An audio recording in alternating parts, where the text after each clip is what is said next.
नमस्कार, मैं हूं राहुल श्रीवास्तव। आप देख रहे हैं city bulletin news. Bulletin news में आप सभी दर्शकों का करता हूं स्वागत। शहर की खबरों में क्या है खास, आइए आप सभी को दिखाते हैं विस्तार के साथ। तदर्थ शिक्षकों ने आज रामलला के दरबार में दर्शन करके रामलला को एक ज्ञापन सौंपा और अर्जी लगाई कि शिक्षकों ने कि उनकी नौकरी बहाली की जाए और इस संदर्भ में रामलला को एक ज्ञापन सौंपा। लगभग 1000 की संख्या में शिक्षकों ने साकेत महाविद्यालय में इकट्ठा होकर राम जन्मभूमि तक मार्च निकाला, रामलला के परिसर में दर्शन किया और रामलला से अर्जी लगाई। रविंद्र सिंह और अनिल सिंह राणा का कहना था कि मौजूदा सरकार तदर्थ शिक्षकों की बहाली करे। 9 नवंबर 2023 को तदर्थ शिक्षकों की सेवा समाप्त कर दी गई थी। इसके लिए आज पूर्व निर्धारित कार्यक्रम के अनुसार तदर्थ शिक्षकों ने रामलला के दरबार में अर्जी लगाते हुए गुहार लगाई कि उनकी बहाली हो। कार्यक्रम कल आपको पूर्ववत बताया गया था, उसी के हिसाब से ये प्रदेश के विभिन्न जनपदों से लगभग 25 जिलों से आए हुए तदर्थ शिक्षक हैं, जो साकेत महाविद्यालय से चल करके, इस महाविद्यालय से चल करके और राम जन्मभूमि पे जा करके रामलला का दर्शन करेंगे और वहाँ मुख्य पुजारी को अपनी अर्जी लगाएंगे। इतना सही कार्यक्रम है। मांगे क्या हैं? जो मुख्य मांगे हैं वो सेवा समाप्त हो गई है और भगवान रामलला के दरबार में अपनी अर्जी को हम लगाएंगे बाई मुख्यमंत्री कि वो हमारी सेवा को पुनः बहाल करें। यही हमारी एक मांग है। अब संख्या जो है लगभग ये समझ कर चलिए 1500 से कम नहीं, 1500 से अब संख्या है। कहाँ से निकलेंगे? विद्यालय से रामलला का दर्शन करेंगे, हम राम जन्मभूमि जाएंगे। समाजवादी पार्टी के पूर्व राज्य मंत्री तेज नारायण पांडे पवन ने आज प्रदेश सरकार के ऊपर बड़ा आरोप लगाया। शहर के एक होटल में आयोजित पत्रकार वार्ता के दौरान पूर्व राज्य मंत्री पवन पांडे ने कहा कि उत्तर प्रदेश के मुख्यमंत्री योगी आदित्यनाथ की नाक के नीचे जो हर दूसरे तीसरे दिन अयोध्या पहुंच रहे हैं, स्वास्थ्य विभाग में लूट खसोट मची है। उन्होंने उप मुख्यमंत्री और प्रदेश के स्वास्थ्य मंत्री ब्रजेश पाठक पर भी हमला बोला। सीधा आरोप लगाया कि उनके नेतृत्व में स्वास्थ्य विभाग में लूट हो रही है। उन्होंने मसौदा सीएचसी में पीड़ित राम पुकार यादव की पत्नी के द्वारा प्रसव कराए जाने पर बच्चे के साथ हुए अन्याय और उसकी मृत्यु के लिए स्टाफ नर्स अंकिता राय और आकांक्षा सिंह द्वारा घूस मांगे जाने और उन पर लापरवाही का आरोप लगाते हुए उन्हें बर्खास्त करने की मांग की। उत्तर प्रदेश के मुख्यमंत्री योगी आदित्यनाथ जी की नाक के नीचे, जहां पर वो हर दूसरे तीसरे दिन आते हैं जनपद अयोध्या में, भ्रष्टाचार चरम पर है, लूट चरम पर है। उत्तर प्रदेश के उप मुख्यमंत्री बटे स्वास्थ्य मंत्री बटे छापा मंत्री बटे उछल कूद मंत्री के नेतृत्व में स्वास्थ्य विभाग में लूट हो रही है। पूरा मसौदा सीएचसी का मामला है। श्री राम पुकार यादव, इनकी पत्नी स्वाति यादव 3 जनवरी को मसौदा सीएचसी में एडमिट हुई। वहां की नर्स अंकिता राय और आकांक्षा सिंह के द्वारा 10,000 रुपया घूस मांगा गया। बच्चा टिपिकल स्थिति में था। यह नियम है कि अगर बच्चा टिपिकल स्थिति में है या दिक्कत है तो उसे सीएचसी में प्रसव नहीं कराया जाएगा, उसे जिला अस्पताल या बड़ी जगह रेफर किया जाएगा। लेकिन पैसे की लालच में, घूस की लालच में राम पुकार यादव को बताया गया कि 10,000 रुपया दे दो, हम नॉर्मल डिलीवरी करा देंगे। और घूस लेकर इन्होंने 7,000 रुपया दिया। 3,000 रुपया इनके पास नहीं था। 3 कहा बाद में व्यवस्था करके दे देंगे। 7,000 रुपया लेने के बाद भी ऐसा प्रसव कराया गया कि बच्चे का पैर टूट गया, कई जगह उसकी हड्डियां टूटी हुई थी। बाद में बच्चे को दूसरे अस्पताल में एडमिट कराया गया और कुछ दिन बाद उस बच्चे का देहांत हो गया। तो मानवीय संवेदनाओं से तार तार है सीएचसी मसौदा। पूरी लूट मची है योगी आदित्यनाथ जी की सरकार में। समाजवादी पार्टी मांग करती है जो भी डॉक्टर नर्स इस तरह की लूट मचाए हैं उनके ऊपर कड़ी से कड़ी कार्रवाई की जाए, उन्हें बर्खास्त किया जाए और गंभीर धाराओं में उस बच्चे की हत्या के दोषी हैं नर्स डॉक्टर जो भी वहां पर हैं उन पर मुकदमा दर्ज करके उन्हें जेल भेजा जाए, जिससे कि दोबारा किसी माँ बहन बेटी के साथ ऐसी घटना इस अयोध्या की धरती पर ना हो सके। इतना बड़ा जुल्म, इतना बड़ा अत्याचार, इतनी बड़ी लूट मची है। और सोचिए, जिस सीएससी को उत्तर प्रदेश के मुख्यमंत्री योगी आदित्यनाथ स्वयं गोद लिए हों, मसौदा सीएससी को उत्तर प्रदेश के मुख्यमंत्री ने गोद ले रखा है, और उसके बाद इतनी बड़ी लूट हो रही है, बच्चे की जान जा रही है, माँ रो रो के बुरा हाल है, उसका बच्चा चला गया। इसका जिम्मेदार अगर कोई है तो योगी आदित्यनाथ जी, उप मुख्यमंत्री ब्रजेश पाठक हैं।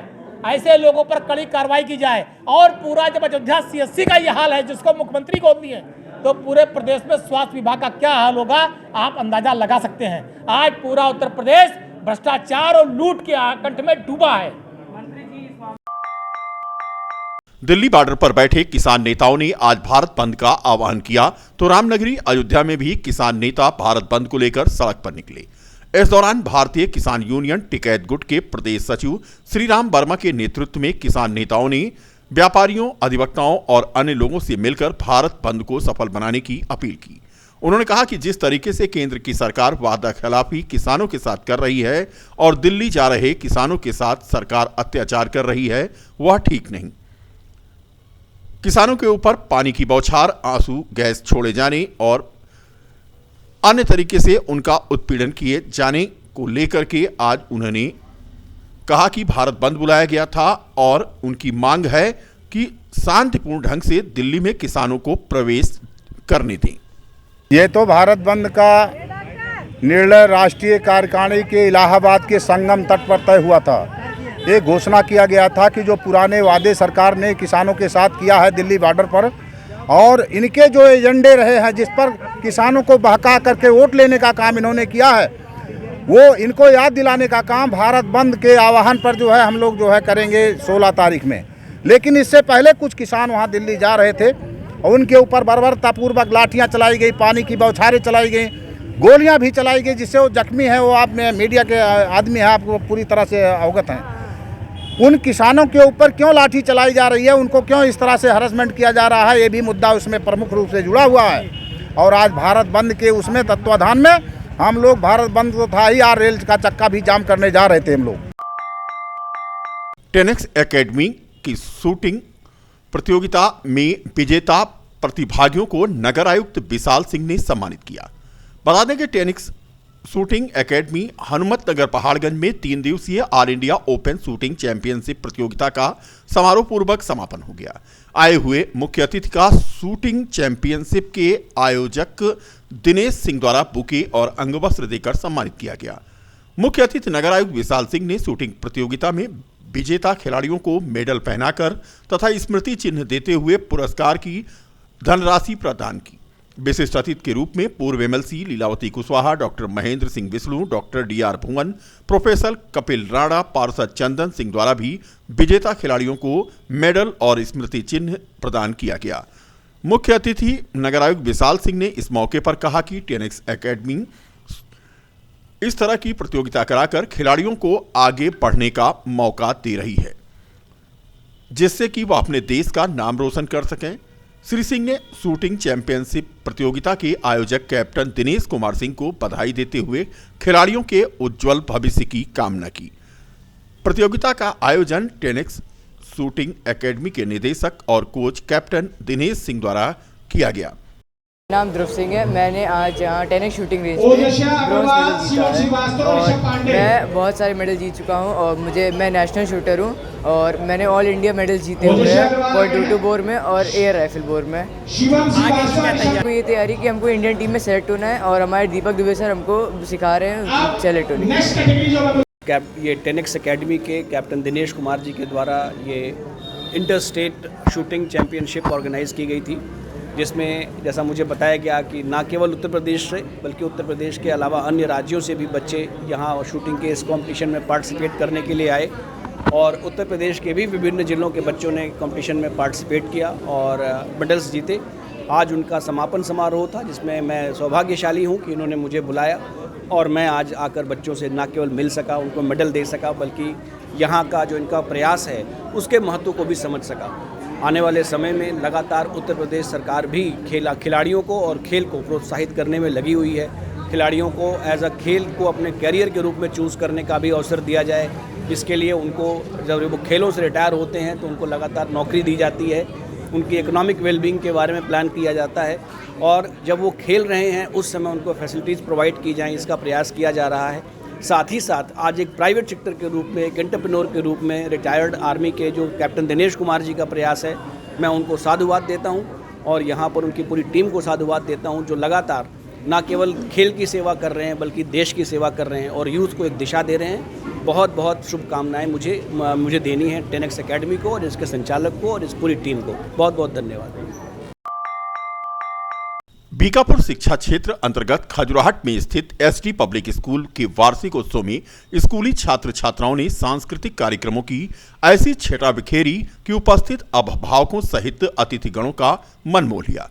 कार्यक्रम में एसडी पब्लिक स्कूल के छात्र छात्राओं ने जहां एक ओर ज्ञानवर्धक और विज्ञान से संबंधित प्रस्तुतियां की, वहीं दूसरी ओर देशभक्ति की धुनों पर थिरकते नजर आए। एसडी पब्लिक स्कूल के दूसरे वार्षिक उत्सव के अवसर पर मां सरस्वती की आराधना अखंड रामायण के पाठ का आयोजन किया गया। स्कूल के प्रबंधक आनंद पांडे ने जानकारी देते हुए बताया कि उत्तरोत्तर विकास के पथ पर अग्रसर एसडी पब्लिक स्कूल अब देश की सेवा करने वाली भावी पीढ़ियों को तराश रही है। स्कूल के होनहार बच्चों को पुरस्कृत भी किया गया। पब्लिक स्कूल में द्वितीय वार्षिक उत्सव के उपलक्ष्य में सुंदरकांड का पाठ किया गया, हवन पूजन हुआ सरस्वती जी का और बच्चों द्वारा प्रस्तुत कार्यक्रम के उपरांत उनको पुरस्कार भी दिया गया। प्रस्तुत कार्यक्रम के उपरांत उनको पुरस्कृत किया गया एवं जो अच्छी पढ़ाई लिखाई में अपना अच्छा योगदान दे रहे हैं उनको भी पुरस्कार दिया गया। ऐसे ही जो गरीब छात्र हैं सही के उनको अपने यहाँ शिक्षा देने का प्रयास कर रहे हैं एवं नवोदय विद्यालय की तैयारी कक्षा 3 से हम निःशुल्क करा रहे हैं, जिनको कक्षा 5 में परीक्षा दिलाई जाएगी, नवोदय की परीक्षा दिलाई जाएगी तथा क्रीडा के क्षेत्र में भी हम प्रयास कर रहे हैं कि खेल कूद में जो अच्छे करने वाले बच्चे होंगे। गोवा में आयोजित हुए नेशनल मास्टर्स गेम शूटिंग प्रतियोगिता में अयोध्या जनपद की आरटीओ रितु सिंह ने गोल्ड और सिल्वर मेडल जीता। 10 से 13 फरवरी तक इस प्रतियोगिता का आयोजन किया गया था। गोवा में आयोजित हुए नेशनल मास्टर्स गेम शूटिंग प्रतियोगिता में आरटीओ रितु सिंह के द्वारा गोल्ड और सिल्वर मेडल जीत करके जिले समेत प्रदेश का नाम रोशन किया गया। 2 मेडल मिलने से हर्षित रितु सिंह ने बताया कि यह सम्मान पूरी तरह से श्री राम जी की कृपा और उनके माता पिता के आशीर्वाद का फल है। सरकारी दायित्वों की व्यस्तताओं और कर्तव्य निर्वहन के साथ साथ सरकार की खेलों को बढ़ावा देने की नीति और कोच से उन्हें हौसला मिला और वो शूटिंग प्रतियोगिता में शामिल हुई। शूटिंग का खेल मानसिक और एकाग्रता को बढ़ाने में मदद करता है। ये नेशनल मास्टर्स गेम्स हुआ था, गोवा में आयोजित किया जा रहा था 8 तारीख से 13 तारीख तक। तो उसमें नेशनल लेवल पे काफ़ी सारे स्टेट्स के जो शूटर्स थे आए थे और ये शूटिंग प्रतियोगिता में मुझे ये गोल्ड मेडल और सिल्वर मेडल मिला। मेरे लिए बहुत ही खुशी की बात है और कि मैं अपने यहाँ उत्तर प्रदेश और अयोध्या जो है, मैंने अयोध्या शूटिंग रेंज को रिप्रेजेंट किया था। तो इसको हमने एक सफलतापूर्वक इस गेम में सफलता अर्जित की और ये श्री राम जी की कृपा है और मेरे माता पिता के आशीर्वाद का है फल, जो कि कड़ी मेहनत का ये फल मिला और मैं बहुत खुश हूँ इस बात पर। और आप क्या दर्शकों से क्या अपील करना चाह रही हैं? देखिए, शूटिंग का जो गेम है ये मानसिक बल और एकाग्रता को बढ़ावा देता है और निश्चित तौर पे हम लोग मैं गवर्नमेंट ऑफिसर हूँ, आरटीओ हूँ, तो हम लोग लक्ष्य का तो हमेशा ही ध्यान रखते हैं और लक्ष्य को पूरा करने की कोशिश करते हैं। तो ये मेरे सरकारी दायित्वों का निर्वहन भी मैं साथ-साथ करती रही और साथ में शूटिंग का भी मैं प्रैक्टिस कर रही थी। तो ये मेरे लिए एक बहुत ही इनेबलिंग, बहुत ही एनरिचिंग एक्सपीरियंस था और गोवा में जाकर भी मुझे बहुत अच्छा लगा। वहाँ अयोध्या का नाम लेते ही बहुत लोग एकदम से प्रफुल्लित हो जाते थे, कहते थे आप बड़ी लकी हैं कि आप वहाँ पे सर्व कर रही हैं। और इनफैक्ट मैं क्रूज़ पर गई तो वहाँ पर भी श्री राम जी का झंडा जो लगा हुआ था, ध्वज लगा हुआ था, तो उसको देखकर बहुत खुशी हुई और श्री राम जी हम जो हैं उनका ही आशीर्वाद है कि ये इस तरह का जो आज हमें ये गोल्ड मेडल और सिल्वर मेडल मिला है इस कंपटीशन में। वहाँ पर महाराष्ट्र, कर्नाटका, केरला, दिल्ली, चंडीगढ़ और मुंबई, बहुत सारी जगहों से लोग आए हुए थे।